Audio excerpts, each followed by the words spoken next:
Okay, so we got a 32 Ford Coupe, and it almost looks black. I don't. Well, in the camera probably does show up correctly. It's like a dark maroon.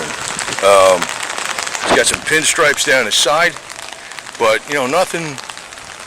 It's like tan and red, but you know, it's just enough to offset it. I kind of like that when you don't overdo it. One wiper. It's raining. I got one wiper. One wiper, chop roof, do not touch. Watch my umbrella. Frames painted, everything's painted. Man, this thing is, I don't know what kind of engine's in it. I assume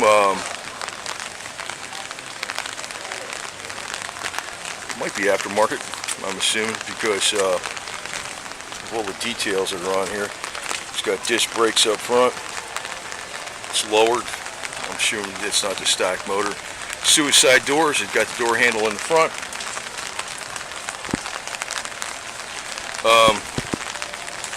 Very nice style car. It's got a lot of big rubber on the back here, so it's probably putting down some power.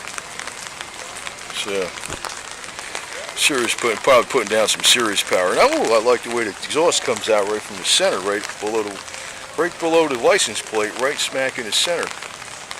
Got your fuel tank back here. So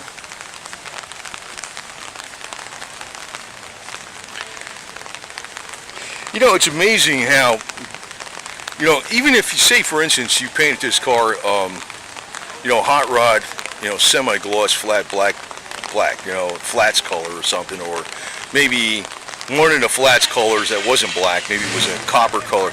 Just putting those two little pinstripes on there really makes the car stand out more. Just a small touch like that.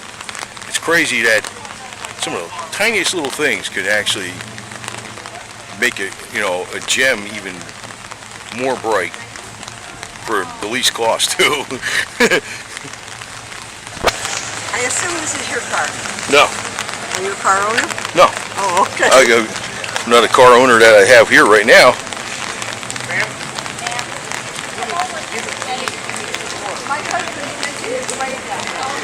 Somebody's trying to sell somebody. Want to buy some tires? Anyway. Want to buy some hubcaps? Anyway, you know how that deal is.